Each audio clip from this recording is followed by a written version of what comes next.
신약성경 51쪽 마태복음 27장 52절 53절 우리 두 절인데요. 우리 같이 합독하도록 하겠습니다. 시작. 무덤들이 열리며 자던 성도의 몸이 많이 일어나되 예수의 부활 후에 그들이 무덤에서 나와서 거룩한 성에 들어가 많은 사람에게 보이니라. 아멘. 성서시대 유대교회는 여러 분파가 있었습니다. 그중 성경에는 계파와 세파가 등장하는데 사두계파와 바리새파 이 두 파가 신약 성경에 나옵니다. 사두계파는 성전을 중심으로 제사장들과 레위인들로 구성되어 있고 바리새파는 회당을 중심으로 서기관과 율법 교사들로 구성되어 있습니다. 사두계파는 부활이 없다라고 주장을 했어요. 사도행전 23장 8절 말씀 보시면 이는 사두개인은 부활도 없고 천사도 없고 영도 없다 하고 바리새인은 다 있다 합니다. 반면 바리새파는 부활이 있다라고 주장했어요. 비록 바리새파가 겉과 속이 다른 위선적인 신앙 때문에 예수님께 책망과 저주를 받았지만 그래도 사두개파보다는 조금 더 나았다고 볼 수 있죠. 이 사두개파와 바리새파는 이런 교리적인 차이 말고도 여러 다른 이유 때문에 서로 사사건건 대립하고 반목을 했어요. 그런데 그런 그들이 예수님을 잡아 죽이는 데에는 한마음, 한뜻이 되었어요. 그 마태복음 26장 한번 가보세요. 마태복음 26장 57절. 마태복음 26장 57절 말씀 보시면 예수를 잡은 자들이 그를 끌고 대제사장 가야바에게로 가니 거기 서기관과 장로들이 모여 있더라. 여기 지금 대제사장은 사두개파예요. 제사장이니까. 그런데 여기 나오는 서기관과 장로들은 바리새파예요. 지금 이 대제사장의 집에 사두개파의 집에 이 서기관과 장로들 바리새파가 가서 미리 기다리고 있었던 거예요. 이들은 이 둘은 예수님을 죽이려고 함께 의논도 했어요. 거기 마태복음 27장 1절 말씀 보시면 새벽에 모든 대제사장과 백성의 장로들이 예수를 죽이려고 함께 의논하고 본래 대제사장은 종신직이라 구약시대에는 한 명뿐이었어요. 그 대제사장이 죽고 난 다음에야 그 아들이 이제 이어받아서 이렇게 했는데 신약시대에 와서는 이제 임기제가 돼가지고 서로를 대제사장을 하고 싶어 하니까 임기제가 돼가지고 지금 여러 명의 대제사장이 존재했는데 그 모든 대제사장들이 다 누구와 함께 바리새파를 대표하는 장로들과 함께 예수를 죽일 계획을 짰어요. 그리고서는 예수를 잡아다가 로마 총독인 빌라도에게 끌고 갔어요. 2절 말씀 보시면 결박하여 끌고 가서 총독 빌라도에게 넘겨주니라. 그런 다음에 이들이 한 일들은 군중을 선동해가지고 예수님의 십자가형을 이 총독 빌라도에게 요구하게 하는 일이었어요. 거기 20절 말씀 한번 보시면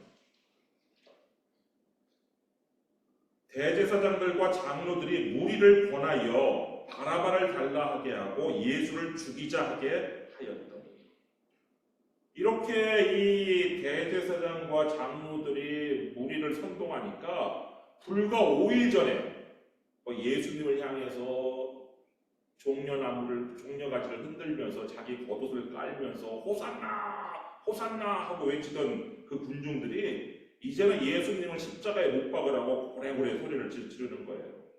22절 보시면 빌라도가 이르되 그러면 그리스도라 하는 예수를 내가 어떻게 하리야? 그들이 다 이르되 십자가에 못 박혀야 하겠나이다. 빌라도가 이르되 어찌미냐 무슨 악한 일을 하였느냐? 그들이 더욱 소리질러 이르되 십자가에 못 박혀야 하겠나이다. 그래서 빌라도는 예수님이 죄가 없다는 것을 알면서도 사형 판결을 내려요. 24절부터 보시면 빌라도가 아무 성과도 없이 도리어 밀란이 나르는 것을 보고 물을 가져다가 무리 앞에서 손을 씻으며 이르되 이 사람의 피에 대하여 나는 무죄하니 너희가 당하라. 백성이 다 대답하여 이르되 그 피를 우리와 우리 자손에게 돌릴지어다 하거늘 이에 바나바는 그들에게 놓아주고 예수는 채찍질하고 십자가에 못 박히게 넘겨주니라.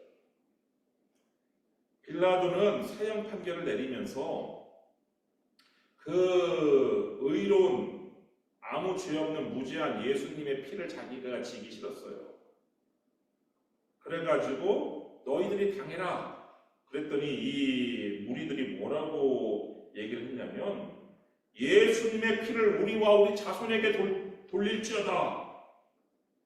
이렇게 얘기를 했어요. 도대체 이 군중들이 어떤 자신감 때문에 도대체 이런 말들을 이렇게 함부로 내뱉었는지는 모르겠지만 이들의 말처럼 이들의 자손들이 유대인들이 무죄한 피를 흘려야 됐죠. 2차 세계대전 때 홀로코스트에서만 무려 600만 명이 아무 죄 없이 학살을 당했는데 여러분이 무죄한 피를 흘리면 여러분의 자손들 역시 무죄한 피를 흘리게 된다는 것을 기억하셔야 돼요. 군중들은 예수님을 십자가에 못 박으라고 빌라도 총독에게 압력을 가했을 뿐만 아니라 십자가에 달린 예수님을 향해서 모욕까지 했어요. 어떻게 모욕을 했냐면 성전을 헐고 사흘에 짓는 자여. 39절, 40절 말씀 보시면 지나가는 자들은 자기 머리를 흔들며 예수를 모욕하여 이르되 성전을 헐고 사흘에 짓는 자여 내가 만일 하나님의 아들이거든 자기를 구원하고 십자가에서 내려오라 합니다.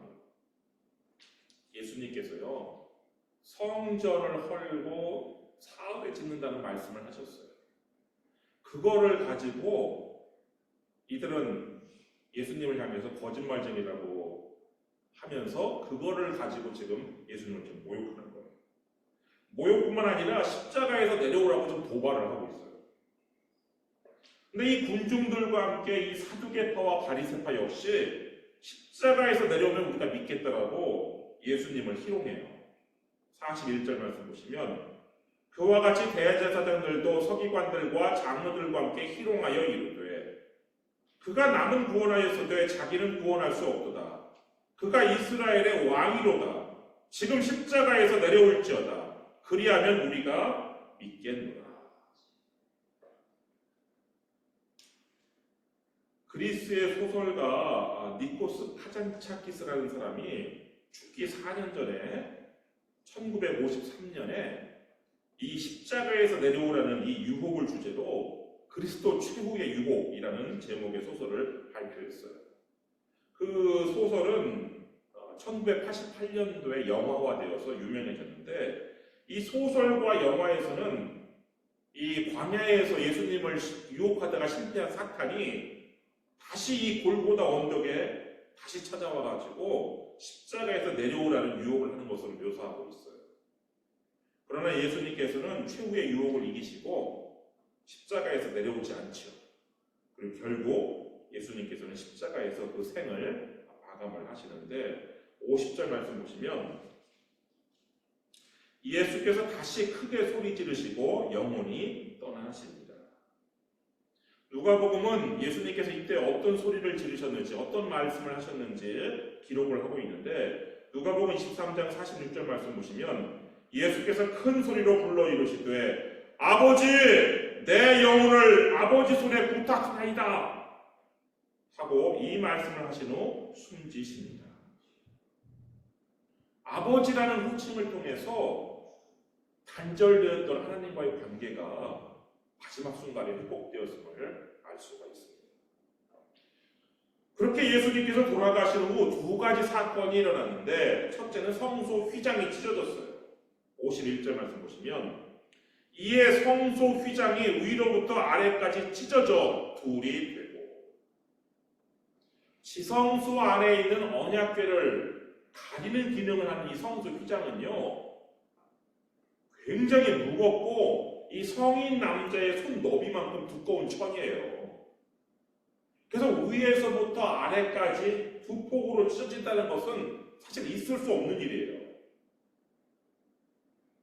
그런데 히브리서 기자는 이 휘장이 예수님의 육체를 상징한다라고 말씀을 하고 있는데, 히브리서 10장 20절 말씀 보시면 그 길은 우리를 위하여 휘장 가운데로 열어놓으신 새로운 살 길이요 휘장은 곧 그의 육체니라. 휘장을 찢어서 두 폭으로 만들 수 없듯이 예수님의 육체를 찢고 예수 그리스도를 죽일 수 있는 존재는 사실 아무도 없었어요. 군중들이 십자가를 요구해서 예수님이 죽은 것도 아니고 돌아가신 것도 아니고, 빌라도가 사형 판결을 내려서 돌아가신 것도 아니고, 로마 군병들이 예수님을 십자가에 못 박아서 돌아가신 것도 아니에요. 휘장이 스스로 찢어진 것처럼 예수님께서는 스스로 죽음을 선택하셨어요. 하나님 아버지의 뜻이 그것이기 때문에 하나님 아버지의 뜻을 따라서 자신의 몸을 스스로 바치셨어요.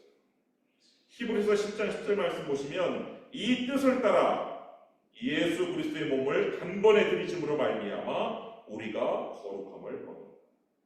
그렇게 한 목적과 이유가 무엇이냐? 우리의 거룩함을 위해서. 그 결과 우리가 거룩하게 되었어요. 이제 우리의 죄와 불법이 용서되었기 때문에 죄를 사하는 제사는 이제 더 이상 필요가 없게 된 거예요.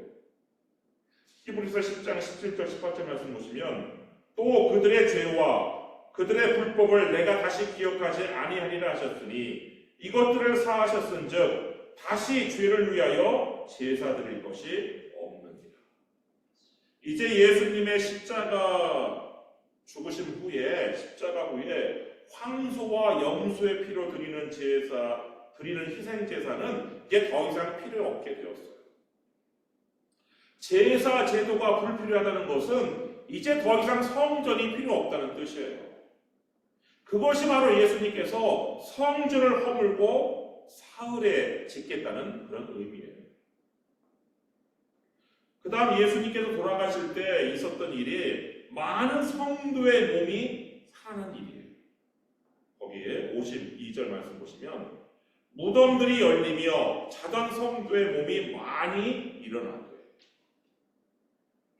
이것은 무덤을 지키던 경비병들이 죽은 사람들처럼 된 것과 아주 대조적이에요. 또 마태복음 28장 4절 말씀 보시면 지키던 자들이 그를 무서워하여 떨며 죽은 사람과 같이 되었더라. 한쪽에서는 죽었던 사람이 되살아나지만 다른 한쪽에서는 살아있던 사람이 죽은 사람과 같이 되는 것이 예수님의 부활과 예수님의 십자가 부활이에요. 다시 살아난 사람들은 어떤 사람들이냐? 당시 거룩하게 하나님 앞에 구별되어 살던 사람들은 자신의 인생의 마지막 안식처를 어디로 정하느냐면 거룩한 성 예루살렘 주변에 자신의 인생의 마지막 안식처를 정했어요. 그랬던 그 사람들이 지금 예수님께서 십자가에 돌아가실 때 부활한 거예요. 그렇지만 그들의 부활이 사람들에게 알려진 것은 예수님의 부활 후였어요.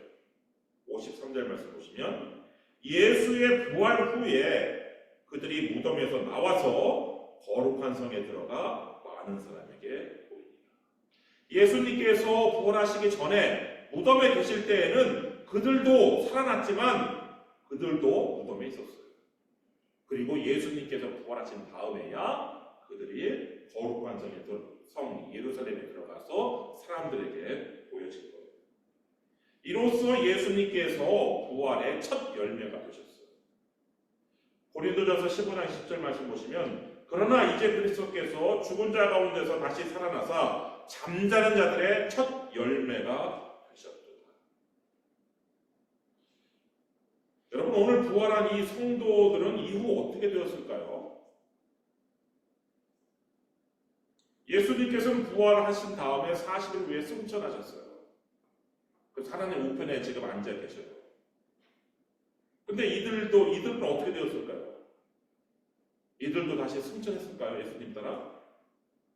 안타깝게도 이들은 거룩한 성에 들어갔어도 다시 죽었어요. 왜냐? 이들의 부활은 완전한 부활이 아니라, 신령한 몸으로 부활한 완전한 부활이 아니라 죽을 몸으로 다시 부활한 소생이기 때문에 그래요. 그러니까 완전한 부활이 아니라 그냥 잠시 심폐소생술로 사람을 살린 것처럼 다시 그냥 살아난 소생이기 때문에 이들은 다시 죽었어요. 그러나 예수의 부활 후에, 이들은 예수의 부활 전에 부활한 사람들이고, 예수님의 부활 후에 부활할 성도들은 죽을 몸이 아니라 신령한 몸으로 부활을 해요. 고린도전서 15장 51절 52절 말씀 보시면, 보라 내가 너희에게 비밀을 말하노니 우리가 다 잠잘 것이 아니요 마지막 나팔에 순식간에 호련히 다 변화되리니 나팔 소리가 나매 죽은 자들이 썩지 아니할 것으로 다시 살아나고 우리도 변화되리라. 부활 승천하셔서 지금 하나님 보좌 우편에 앉아 계신 예수님께서요, 언젠가 다시 하나님의 나팔 소리와 함께 다시 이 땅에 오실 거예요. 데살로니가전서 4장 16절도 그것을 말씀하고 있는데, 주께서 호령과 천사장의 소리와 하나님의 나팔 소리로 친히 하늘로부터 강림하시리니 그리스도 안에서 죽은 자들이 먼저 일어나. 하나님 보좌 우편에 앉아 계신 예수님께서 커다란 호령과 명령과 천사장의 소리와 하나님의 나팔 소리와 함께 친히 하늘로부터 내려오실 때 어떤 일들이 일어나느냐? 예수 그리스도를 믿다가 죽은 사람들이 부활할 거예요. 이 부활한 성도들은 거룩한 성 새 예루살렘에 들어가게 되는데, 요한계시록 21장 2절 말씀 보시면, 또 내가 보매 거룩한 성 새 예루살렘이 하나님께로부터 하늘에서 내려오니 그 준비한 것이 신부가 남편을 위하여 단장한 것 같더라. 예수님의 부활 전에 부활한 오늘 본문의 성도들은 거룩한 성 예루살렘에 들어갔지만, 예수님의 부활 후에 부활한 성도들은 거룩한 성 새 예루살렘에 들어가요. 하나님께서 마련하신 거룩한 성 새 예루살렘에 들어가는데, 그러나 안타깝게도 거룩한 성 새 예루살렘에 들어가지 못하는 사람들도 있어요. 요한계시록 21장 8절 말씀 보시면, 그러나 두려워하는 자들과 믿지 아니하는 자들과 흉악한 자들과 살인자들과 음행하는 자들과 점술가들과 우상숭배자들과 거짓말하는 모든 자들은 불과 유황으로 타는 곳에 던져지니 이것이 둘째 사람. 그런 사람들은 불과 유황이 타는 바다로 던져지는 둘째 사망에 참여해요. 부활했다 할지라도. 그래서 예수님께서 부활에 두 가지 부활이 있다라고 말씀을 하시는데, 요한복음 5장 18절 19절 말씀 보시면, 이를 놀랍게 여기지 말라. 무덤 속에 있는 자가 다 그의 음성을 들을 때가 오나니 선한 일을 행한 자는 생명의 부활로, 악한 일을 행한 자는 심판의 부활로 나오리라. 여러분, 예수님의 부활 후에 죽은 사람이 다시 사는 부활은 이제 현실이 되었어요. 여러분도 언젠가 죽겠죠. 죽음 다음에 끝이 아니라 부활이 있어요. 근데 그 부활에는 두 종류의 부활이 있다는 거예요. 생명의 부활, 심판의 부활. 여러분은 어떤 부활에 참여하시길 원하세요? 여러분이 생명의 부활에 참여하고 거룩한 성 새 예루살렘에 들어가도록 선한 일을 하는 거룩하고 구별된 사람이 되기를 주님의 이름으로 축원합니다. 기도하겠습니다.